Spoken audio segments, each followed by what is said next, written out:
Avant de commencer, je vais juste vous lire quelque chose. C'est l'équipe 3, cas d'entrepreneuriat ou collégial. Vous disposez de 15 à 20 minutes pour présenter votre solution au juge. Le temps s'écoule à partir du moment où le premier membre de l'équipe commence à parler.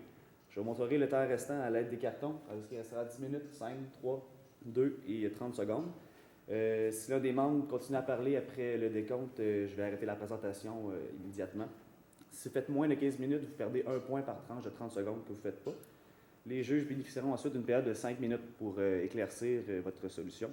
Notez qu'à la période de questions, si vous continuez de parler après les 5 minutes, je vais vous laisser terminer votre réponse. Après, je vais vous demander d'arrêter. Après ça, je vais pouvoir demander au juge de se présenter maintenant. Merci. Bon pitch. Bonjour, Pierre Cousin, directeur général de l'Association des clubs entrepreneurs étudiants du Québec, et j'ai été commerçant pendant 10 ans dans le commerce sur le terrain. Bonjour, moi c'est Xavier Roy, donc je suis le copropriétaire de la boutique Le Fridge, celle dont vous avez fait le cas, et on est en opération depuis maintenant 5 mois. Bonjour, je m'appelle Samuel, je suis cofondateur d'une entreprise qui fait des tournées de microbrasserie, ça s'appelle le Tour, ça va faire peut-être un an bientôt. Donc, enchanté, merci vraiment beaucoup de vous être déplacé pour nous aujourd'hui, c'est vraiment apprécié. On était vraiment contents de voir qu'on avait une entreprise locale, donc c'est super le fun pour nous de travailler pour vous. Donc, on est la firme Alpha, on est une puissance pour votre entreprise. Je vous présente Marc-Catherine Jobin, Elisabeth Saint-Pierre et moi-même, Gabrielle Delage. Donc, détrompez-vous, c'est pas parce qu'on est 3 filles qui ont l'air de ne pas vraiment boire de la bière, ce qui est le cas en effet, mais on boit du thé et du café. On va être vraiment une bonne équipe pour vous montrer toutes les stratégies qu'on a mises en place pour vous aujourd'hui pour vraiment faire prendre de l'extension à votre superbe entreprise. Donc aujourd'hui, on va vous présenter premièrement le mandat que vous nous avez confié. Ensuite, on va faire l'analyse de l'entreprise, ce que vous êtes, ce que vous faites de bien, ce qui est à améliorer. Ensuite, on va vous présenter nos stratégies. On va vous présenter la mise en place dans le temps qu'on a fait pour vous. Et ensuite, le budget et le contrôle. Donc, le mandat, c'est bien sûr de vous faire part de nos recommandations face à votre commerce, plus particulièrement en ce qui a trait au comptoir à café, le fameux comptoir à café. Qu'est-ce qu'on fait avec ça? Ensuite de ça, votre problématique, c'est bien entendu le coin à café, il n'atteint pas les résultats que vous aviez voulu faire. Puis la marge entre les prévisions et les ventes réelles, il y a une grande marge à laquelle vous ne vous attendiez pas. Donc, on va vous présenter des solutions pour ça. Donc, avant de commencer les solutions, on va faire un petit portrait de votre entreprise, donc de ce qui nous a marqué. Premièrement, les opportunités. La tendance du marché est grandissante. C'est vrai, le café, le thé, on les voit de plus en plus. La bière également, les microbrasseries, il y en a énormément dans la région de Québec qui ouvrent à chaque année. Donc, c'est une opportunité pour vous que vous avez saisie. Également, la clientèle, vous avez visé juste. Puis, les gens sont intéressés par ce type de produit.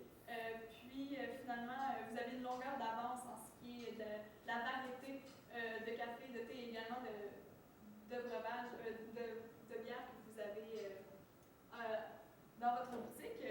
Pour ce qui est des menaces, on a réalisé qu'il y avait de la concurrence, donc les épiceries, puis d'autres microbrasseries.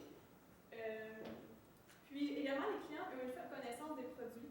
Donc, peut-être qu'ils se limitent un peu à connaître quelques types de café, quelques types de bière. Puis on va mettre en place une solution afin de vous aider à ce que les clients connaissent un peu plus toute la diversité de produits que vous offrez.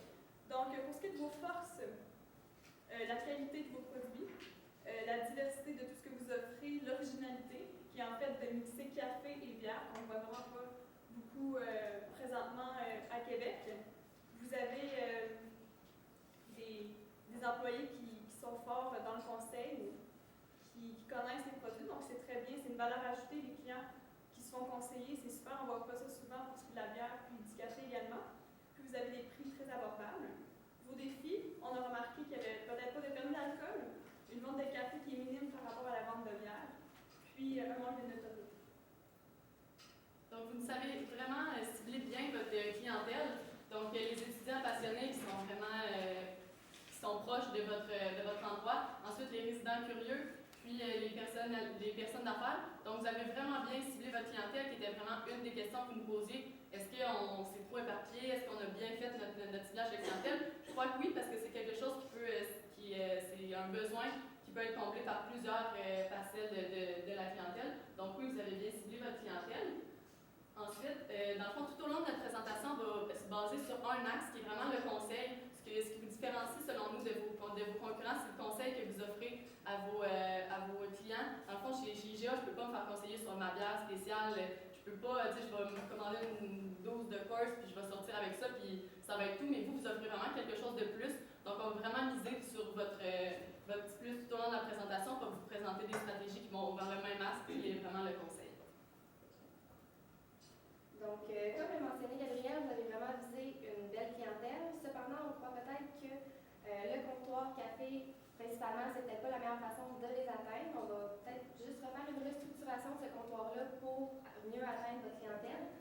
Donc, ce qu'on a pensé faire, c'est de, en fait, rendre le comptoir libre-service. Donc, ce qu'on a pensé, c'est que les gens pourraient acheter des échantillons de café sur place, puis les faire eux-mêmes. On mettrait à leur disposition des machines à café, puis on enlèverait la nourriture qui se fait sur place. On garderait seulement les pâtisseries, les sucreries, ces choses-là, les aliments en fait qui pourraient être dans un présentoir et être achetés au fur et à mesure. Donc, comme ça, en mettant plusieurs échantillons, ça permettrait aux gens de choisir un café, de découvrir des nouvelles sortes. Puis on mettrait toujours à leur disposition un employé, un conseiller pour qu'ils puissent faire un bon choix pour toujours miser sur l'aspect conseil que vous offrez. D'ailleurs, vis-à-vis ça, on voudrait instaurer un principe de café de la semaine. Comme ça, on pourrait mettre l'accent sur, bon, cette semaine, on met en devant telle sorte de café, donc c'est fait de telle façon, puis ça goûte telle chose. Donc, on pousserait vraiment les ventes de ce café-là, ce qui permettrait à la clientèle de peut-être être plus incitée à acheter des nouvelles sortes de café, à les déguster sur place, peut-être même justement, s'ils les aiment, à les acheter à la boutique pour les savourer à la maison. Donc, ça, on va le faire. Ensuite, afin d'atteindre la clientèle, on s'est rendu compte que la clientèle, en fait, on voulait la segmenter. Donc, la clientèle qu'on visait plus par le café, ça serait les résidents curieux, c'est ça. Parce qu'en fait, ils consomment 2 fois plus de café que les étudiants, mais on ne met pas de côté les étudiants tout de même. Ce qu'eux recherchent, c'est plus justement le confort, le conseil, ils ne se connaissent peut-être pas tant que ça. Donc, on aimerait ça mettre une autre stratégie pour aller les chercher encore plus, qui est la distribution d'échantillons surprises. Vous nous avez parlé que vous vouliez monter une base de données sur vos clients. Donc, on aimerait ça s'en servir afin de créer un principe d'abonnement à des échantillons. Donc, de cette façon-là, les gens pourraient s'inscrire à un abonnement. Puis, ils recevraient des échantillons surprises à chaque mois. Donc, de cette façon-là, on se dit, bon, tu sais, des fois, on arrive, il y a certains domaines alimentaires, des entreprises, d'autres sortes d'aliments qui ont des principes d'échantillonnage. Tu sais, des fois, on va goûter à quelque chose, je sais pas si je vais aimer ça, finalement, c'est vraiment bon, j'aime vraiment ça. Donc, on aimerait ça faire le même principe. Tu sais, si la personne reçoit une sorte de café, qu'elle s'est dit, je sais pas si je vais aimer ça, mais elle l'a déjà, elle va peut-être être plus incitée à l'essayer que si elle le voit en magasin, elle va se dire, bon, je vais peut-être essayer l'autre à côté.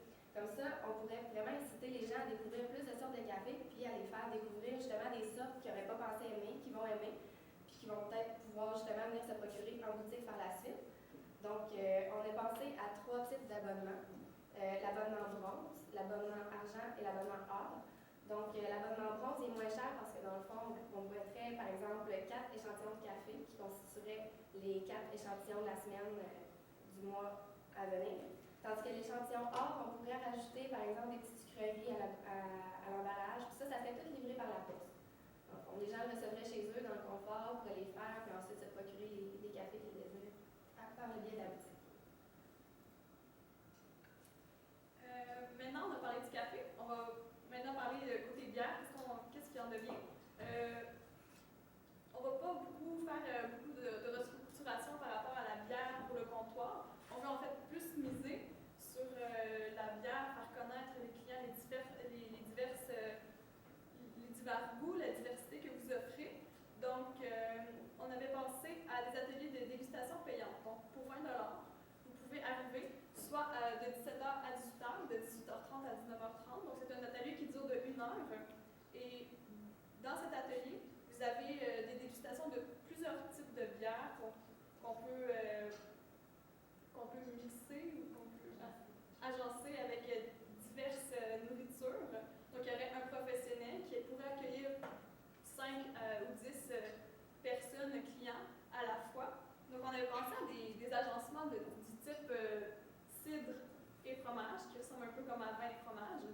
encore bière et bœuf.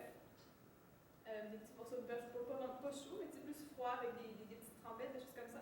Café et chocolat, puis thé et biscuits. Donc, ces ateliers-là auraient lieu 4 soirs par semaine. Puis, les gens pourraient s'inscrire à l'avance pour dire je veux être présent. Puis ça pourrait faire connaître les bières, faire connaître même la nourriture que vous offrez. Puis, ça serait une bonne façon d'attirer les gens. Puis, les gens pourraient parler de ça également. Comme je suis allée au Fridge, puis j'ai essayé tel, ou je me suis inscrite à cidre et fromage. Donc, ça fait changer un peu les personnes. On avait également pensé à faire une type de restructuration, ou plutôt une nouvelle réputation à le Fridge, qui serait de faire des 5 à 7, d'organiser des 5 à 7 pour les centres d'affaires qui sont très proches, comme à Lévis, il y a le Desjardins, ou encore proche, il y aurait le centre des congrès, ou même l'université de l'UQAR, que les gens pourraient se rassembler, louer la salle au complet. Donc, il y aurait un coût. Puis, en même temps que de leur 5 à 7, il y aurait quelqu'un qui pourrait passer par des dégustations de bière, ou même une dégustation de café. Donc, ce qui serait très intéressant, une valeur ajoutée à un 5 à 7 qu'habituellement, on n'a pas ça, on ne voit pas ça. Ensuite, bien sûr, pour faire connaître les services qu'on vous a présentés là, il n'y a personne qui va venir à la dégustation si on n'en parle pas, si on ne l'affiche pas. Mais bien sûr, il faut faire un petit peu de marketing. Donc, on parle d'affichage dans les lieux publics, les universités, des jardins, les centres des congrès, vraiment d'essayer de faire des partenariats avec eux pour que votre boutique soit connue. Ensuite, bien sûr, la présence sur les réseaux sociaux. On n'avait pas de chiffres par rapport à vos réseaux sociaux à vous. J'imagine que si ça fait 5 mois, votre page Facebook doit être encore en processus, va manquer un petit élan, mais c'est vraiment de lancer la page Facebook parce que veut pas, de nos jours, on apprend plusieurs choses sur les réseaux sociaux. On n'avait jamais entendu parler de votre boutique, donc on s'est dit peut-être que s'il y avait un petit boom de fait sur les médias sociaux, on en entendrait plus parler, puis c'est quelque chose qui est vraiment un concept innovateur à Québec. Il n'y en a pas tant que ça des boutiques comme la vôtre. Donc on pense que de donner un petit coup d'éclat, puis vraiment de faire avec les dégustations, ça amène quelque chose de plus. Puis là, dans le fond, la façon qu'on réutilise le café, c'est que le café libre-service avec quand même les places qui sont disponibles, sauf qu'on aimerait ça que la barista soit comme là sur les heures du midi pour vraiment plus aider au service s'il y a des gens qui veulent venir quand même sur l'heure du dîner. Donc, c'est ça. Ensuite, il va y avoir une restructuration des postes, comme je viens de le dire. Donc, dans le fond, la barista n'aura pas besoin d'être là. On voyait qu'elle était là vraiment de 8h à 9h, elle était là tout le temps. Donc, nous, on vous fait sauver comme un employé, si on veut. On la transforme en conseillère de bière, dans le fond. On aimerait ça que cette personne-là soit vraiment plus compétente pour aider à donner les formations le soir, quand on parle des ateliers de dégustation. Puis elle serait là seulement de 11h à 14h, la vraie barista, sinon elle serait transformée en conseillère pour vraiment être plus présente pour former les clients sur la bière.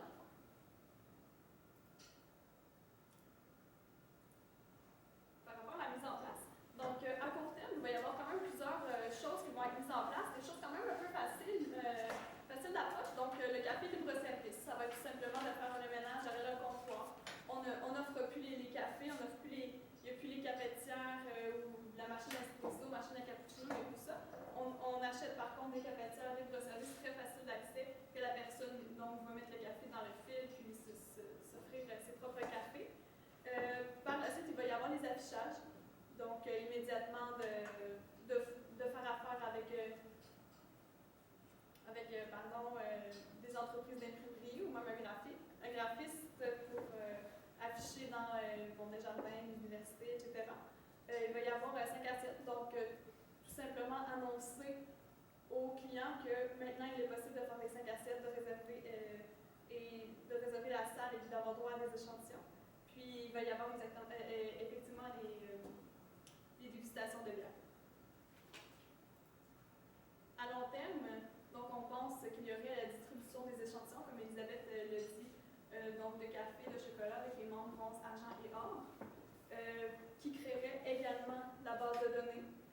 Puis par la suite, on aurait les événements. Donc dans les événements, il y aurait le festival Lévis ou même pourquoi pas être présent au festival d'été. Puis d'autres petits événements comme ça qui pourraient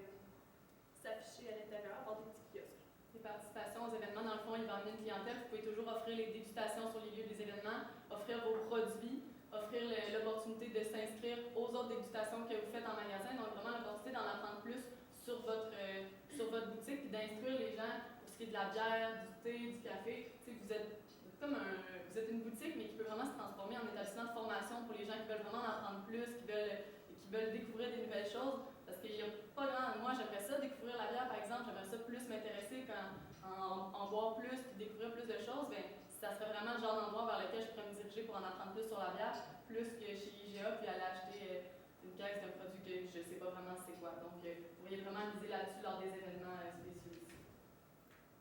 Parlons maintenant de budget. Donc, on va commencer par la formation de la barista qui va devenir conseillère. On la congédie pas, on ne trouve pas un conseiller qui s'y connaît déjà en bière. On va plutôt miser sur on la garde, puis on veut qu'elle ait certaines autres notions qu'elle va être capable de conseiller. Donc, le former, on part d'une formation d'environ seulement 5 heures. La barista qui est à 11 $ de l'heure, qu'on a fait environ une moyenne, donc 55 $ pour la former, puis le formateur, un coût de 70 $. Ensuite, la restructuration du comptoir, donc éliminer tout ce qui est le comptoir, tout ce qui est café derrière le comptoir pour la vente, 300 $. L'affichage, on parle d'un coût d'environ 3 000 $. Pour ce qui est du permis d'alcool, on avait pensé à 200 $ pour l'année. Les dégustations, il va y avoir une personne additionnelle, donc un salaire additionnel à ajouter. On parle ici 14 $ de l'heure fois 2h30 le soir, 4 jours semaine, donc 52 semaines dans l'année, on parle de 7 280 $ pour l'année. Le postage pour les membres bronze, argent et or, donc environ 4 $ par destinataire pour ce qui est de la fabrication des petits cafés, l'envoi des petits chocolats, puis également le postage. Puis finalement, la bière, on avait pensé... Ah oui, la bière, c'est pour la dégustation. Donc, tous les coûts que ça peut te coûter, on avait mis environ... on a maximisé ça environ 30 $ par soir, parce que ça peut coûter en dégustation quand des soirs de formation. Pour ce qui est des pourcentages, il va y avoir des faibles pourcentages, 25 % pour l'affichage, on a 60 % pour le salaire additionnel du conseiller le soir, puis les 10 autres %, ça va être donc le postage, les dégustations de bière, puis formation et restructuration du comptoir. Oui, donc retour sur investissement. Effectivement, tout l'affichage va vous permettre d'avoir un retour sur investissement. Ça vous permet de vous créer de la visibilité, de la notoriété. Donc, la vente d'alcool, que maintenant, grâce au permis d'alcool, vous allez en vendre sur place le soir. Donc, il va y avoir une augmentation. Pour ce qui est de la dégustation, bien, c'est certain que vous allez avoir un 20 $ par soir, 4 soirs semaine par personne. Puis, pour ce qui est du postage, entre 7 et 12 $ par mois par mois. Donc, on parle de 7 $ pour le bronze, 12 $ pour l'or. Donc, c'est sûr qu'on n'implante pas ces changements-là sans faire des contrôles au cours du temps. Donc, vraiment, l'achalandage que vous allez voir aux dégustations, aux personnes qui vont venir au café libre-service, vous allez vraiment voir soit votre achalandage augmenter. Ensuite, les états financiers vont vraiment vous montrer les pourcentages aussi. Vous aviez 11 % des ventes qui étaient faites au comptoir. On pense que ça peut augmenter à environ 15 % pour pas le comptoir, mais vraiment les dégustations de bière. Ça peut vraiment vous ramener un profit supplémentaire parce que dans le fond, ça peut vous faire des revenus d'environ 100-150 $ par soir comparativement à ce que vous faisiez avant avec votre vente de café à 2 $ de la fois. Ça n'augmente pas vraiment vite. Puis ensuite, vous pourriez toujours faire des petits sondages, avoir une petite boîte proche de la caisse. Est-ce que vous aimez ça, les changements qu'on a faits? Est-ce que ça vous plaît? Est-ce qu'il y a des choses que vous aimeriez qu'on adapte? Ou vraiment demander l'opinion des gens vis-à-vis les changements que vous avez faits? Ou même juste pour l'ambiance générale, de vraiment s'informer de ce que les clients pensent, parce qu'ils peuvent vraiment être vos alliés là-dedans. C'est ceux-là qui utilisent votre service. Donc, on pense que c'est vraiment eux qui peuvent vous donner aussi des feedbacks par rapport à ça. Donc, on est convaincu que les changements qu'on vous a présentés aujourd'hui vont vraiment vous être utiles. Et on ne vous fait pas une restructuration complète, mais on vous montre vraiment que votre comptoir, bien, il est utile, mais si on ne mise pas trop là-dessus, dans le fond, juste d'avoir un comptoir libre-service, les gens vont quand même pouvoir consommer le café, mais sans nécessairement prendre un employé qui est là de 8 à 9 pour s'occuper de ça, faire les sandwichs et tout ça. On pense que juste d'avoir le fait de pouvoir goûter à différents types de café sur le moment, puis pouvoir commander plusieurs choses, ça peut vraiment vous être utile avec les petites pâtisseries, les petites sucreries. Et ensuite, les ateliers de dégustation, vous en faisiez déjà, mais vous n'avez pas expliqué comment vous les faisiez. On pense que de les faire comme ça, de les faire payantes, de les faire vraiment sous forme de cours, ça peut vraiment vous amener une clientèle différente, des gens qui veulent s'instruire sur les bières. Donc, on est convaincu que ce changement-là peut vous aider. Puis bien sûr, avec le permis d'alcool, si vous êtes capable de devenir pas un bar, mais juste un endroit où les gens, après leur dégustation, ils peuvent consommer les différentes bières, déguster, mais on pense que ça peut vraiment amener un petit plus à votre entreprise sans vraiment changer la vocation que vous avez déjà, parce que le concept est vraiment super. On a vraiment été content de pouvoir vous amener nos conseils aujourd'hui. Donc, on était la firme Alpha, une puissance pour votre entreprise. Merci. D'entrée de jeu, je parlais au niveau de la clientèle. Au fond, l'information que vous nous donnez par rapport à votre présentation, c'est un peu l'information qui se trouve être dans le cas en question. Mais la question qui était vraiment précise dans le cas que vous avez travaillé, avons-nous bien ciblé notre clientèle? C'est quoi votre réponse par rapport à ça? Est-ce que c'est des gens curieux, des étudiants? Dans le fond, nous, on pense que, justement, on vous a montré les trois parties. On pense que c'est vraiment ça, avoir ciblé votre clientèle, c'est vraiment les trois parties. Parce que quand même que vous auriez juste ciblé sur les étudiants, ben vous manquez tous les résidents curieux, les personnalités d'affaires. On pense qu'il y a moyen, avec votre entreprise, de jumeler les trois. Autant les étudiants, ils sont curieux, ils vont venir s'instruire le soir, puis ils vont venir faire des ateliers de dégustation. Autant les résidents curieux, ben eux, ils vont continuer de venir acheter leur café, le déguster, ils vont s'inscrire à l'abonnement pour recevoir les cafés. Ensuite, ils vont venir le consommer sur place, ils vont en parler. Puis ensuite, les personnalités d'affaires, ils vont venir au 5 à 7 qu'on leur propose, ils vont venir peut-être aux dégustations aussi. Donc, il y a vraiment moyen de jumeler vos trois types de clientèle au même endroit. Dans le fond, vous n'avez pas besoin de segmenter plus que ça parce que on croit que c'est accessible à tout le monde. Puis des fois, c'est un peu se tirer dans le pied de voir gros puis de voir tout le monde, mais je pense que chaque partie de votre clientèle a vraiment sa place dans votre boutique. Moi, j'avais une question qui va commencer personnelle, peut-être ça va peut-être développer sur l'analyse du cas. Vous disiez au début de la présentation que vous ne consommiez pas de bière plus que ça, mais que vous étiez des amatrices de café et thé. Quand vous allez dans un café, dans un comptoir à café, quel type de café vous buvez? Ben moi, honnêtement, je connaissais pas votre entreprise. Moi, je vais chez Monsieur T. Puis honnêtement, ce qui m'attire vraiment, c'est que les autres, ils ont plein justement de saveurs. Puis à chaque fois que je vais là, je vais tout le temps faire mon épicerie à côté. Fait que je passe tout le temps devant, ils ont tout le temps une petite dégustation à faire.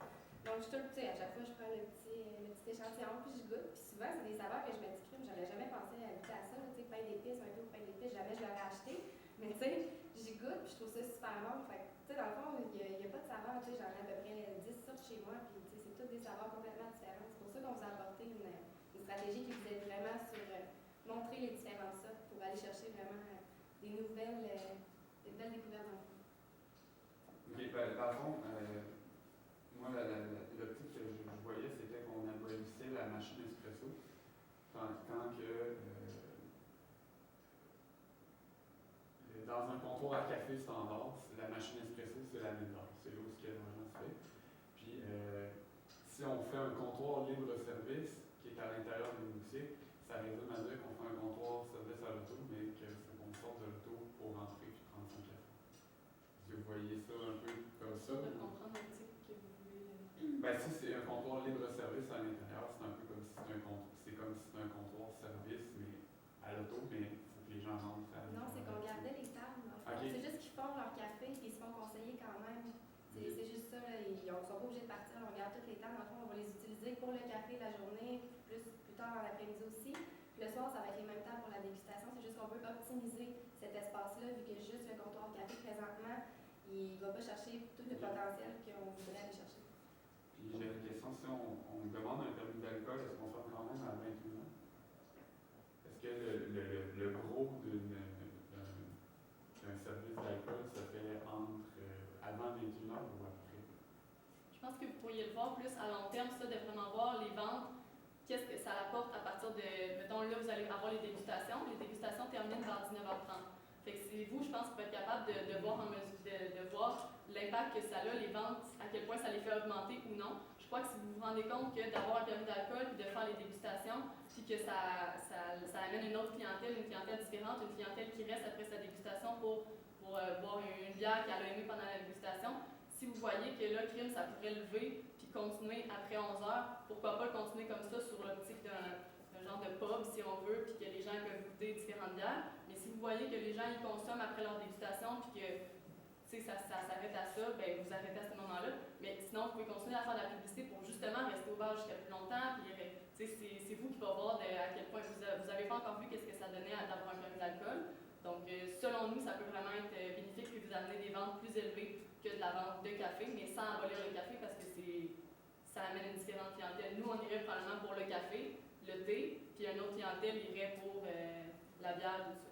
Puis même moi, en tant que femme qui essaie de commencer à découvrir la bière, mais j'aimerais vraiment ça être dans un atelier de dégustation, puis goûter différentes choses, puis vraiment boire autre chose que les bières classiques. J'ai beaucoup dit là-dessus, mais c'est vrai. Vas-y. Avant que j'ai plus de temps, attirer ces gens-là à propos de votre stratégie marketing, présent sur les réseaux sociaux, il faudrait faire un gros lancement, un boom, un coup d'éclat. Parfait. C'est quoi les suggestions? Puis les affiches, on a toutes sortes de gens à rejoindre, de différents âges. Est-ce que les affiches vont plaire autant à toutes ces tranches d'âge-là? Est-ce que via Facebook, c'est comme ça, puis via les affiches, c'est comme ça que les gens vont se déplacer puis venir goûter au café, au thé, à la bière? Ben moi, je crois que oui, parce que vu qu'on vise plusieurs clientèles, c'est sûr, il y a différentes façons de s'afficher. Donc, ce qu'on pourrait faire pour les affiches, ça serait peut-être d'aller chercher un stagiaire, un graphiste. Donc, ça minimiserait beaucoup. Puis, on n'est pas obligé d'avoir les mêmes affiches partout. C'est sûr qu'il n'y aura pas les mêmes affiches à l'Université Laval, il va les avoir au centre des congrès, c'est sûr et certain. Sauf que, vu que les étudiants, on veut beaucoup aller les chercher, ils aiment beaucoup la bière, puis ils donnent quand même une certaine partie de leur budget à la bière. On aimerait ça aller les chercher par les réseaux sociaux, puis qui sont vraiment présents dessus. En plus de l'Université Laval, pas l'Université Laval, excusez-moi, la l'UQAR. Puis pour ce qui est du centre des congrès, puis les autres institutions comme ça, mais c'est sûr et certain que ça serait une autre publicité, parce que, comme vous dites, ça ne rejoindra pas les mêmes personnes. On peut aussi faire des spots publicitaires, puis dans des endroits comme l'UQAR, de vraiment faire, à un moment donné, un moment qu'il y a une journée, mais crime, vous êtes affiché, vous êtes là présent pour parler avec les gens. Là, il y a quelque chose qui attire leur attention. Là, c'est ça, on n'est pas dans un cas de marketing, fait qu'on ne s'est pas attardé sur le marketing à 100%, mais d'avoir vraiment quelque chose qui attire l'attention, puis faire déguster, comment, ben là, des universités, on ne peut pas faire déguster de la bière, mais déguster des cafés sur place, vous pouvez vous présenter au centre des congrès, il y a un événement, ne serait-ce que le salon de la mariée, ou peu importe, ben, vous avez un petit stand là, vous présentez, vous dites, hey, on est proche, ou il y a vraiment plein de façons de vous faire connaître comme ça. On a surtout parlé d'affichage et de réseaux sociaux parce que c'est la base. Au début, on commence par ça. Ça fait juste 5 mois que vous êtes ouvert. Il faut donner une chance aussi de s'en aller vers le long terme. Mais à long terme, les stands publicitaires, vraiment les affiches plus précises dans les différentes institutions qu'on vous a montrées, ça peut vraiment vous aider. Merci beaucoup. Merci, équipe 3.